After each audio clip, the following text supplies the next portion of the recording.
Seplat, 615 naira. That's what it's trading at yesterday. Yesterday, we know that the company issued a bit of a notice to the Nigerian Stock Exchange in line with the rule books of the exchange, notifying the NSE of the fact that the chairman of the company, Mr. Ambrose Ojako, fondly known as ABC Ojako, was no participant in a major litigation of some billion naira case that involved Sheda Petroleum Production Company and Allen Limited.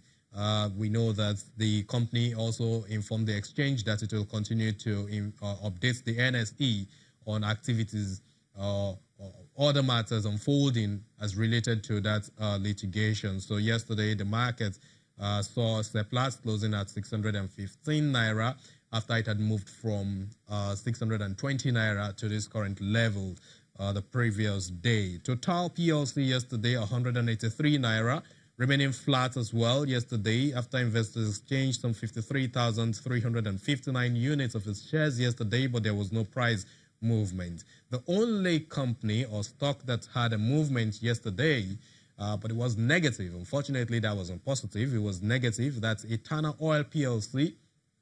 It traded at 6 naira yesterday, shed some 3.23% after 102,272 units of its shares were sold off yesterday by one of the investors in the market, whether retail or corporate. It's only the exchange that knows that. Global Spectrum is at 5 naira 75 kobo.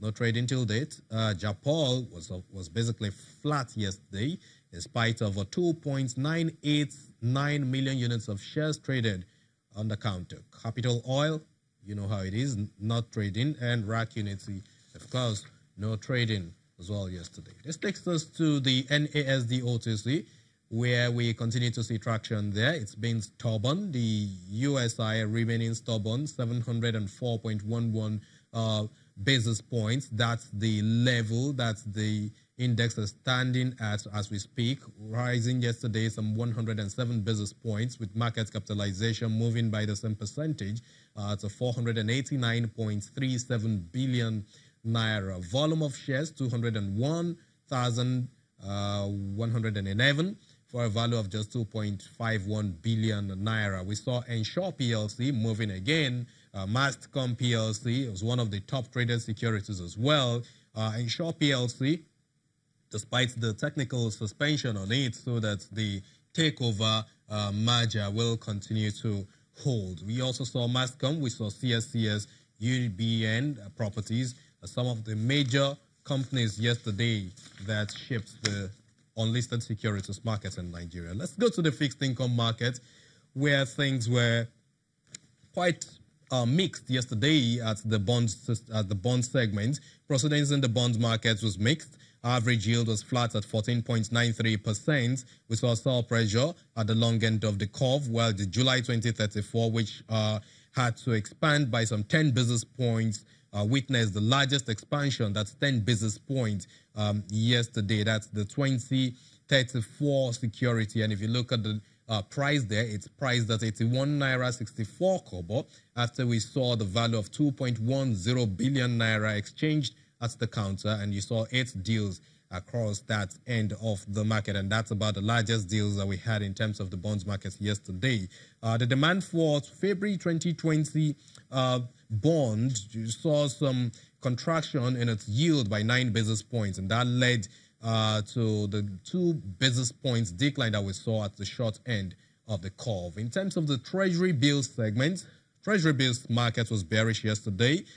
Proceedings saw average yields climbing some 18 basis points to 13.64%. We saw sell-offs on the 21-day to maturity, on the 98-day to maturity, and of course the 336-day to maturity yesterday. That also led to yield expansion yesterday at the market, while that's at the short end of the curve as well as the long and the mid side of things.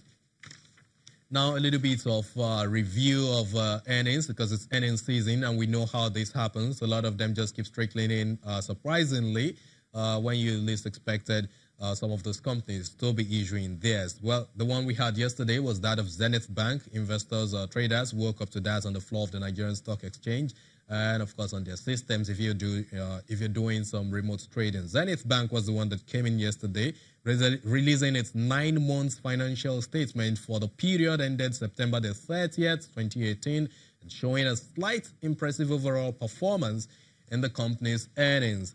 Zenit Bank, according to its results released to the stock exchange, that's a tier 1 bank, saw revenues falling by 10.6% to 474.6 billion naira compared to the 531.26 billion naira posted for the base year, that's 2017. Now, on the other hand, the company's pre-tax profit rose by some 9.7% to 167.3 billion naira. Net profit also jumped by 11.6% to 144.17 billion naira, while its earnings per share increased by 0.5% to 4 naira 58 kobo. Now, well, having seen a bit of analysis from different houses, Codros Capital is saying that it says a 1% year-on-year uptick in its Q3 2018 gross earnings, which was largely seen on the back of an 11% growth in interest income to 110.39 billion naira.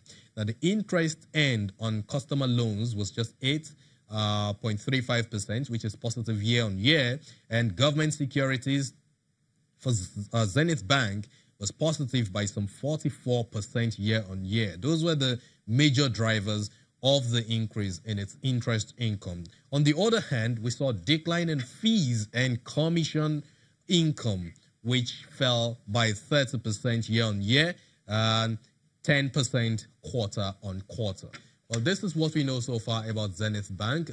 There's a bit more that we're expecting in terms of analysis from the different houses, ARM, Afrinvest, Codros Capital, and a whole lot of them that you see represented here with analysis on Business Morning and, of course, the sister show Capital Markets. After the break, we'll bring you a bit of the fallouts on what the delegates, executive delegates of Nigeria at the IMF and World Bank meeting had. Stay with us.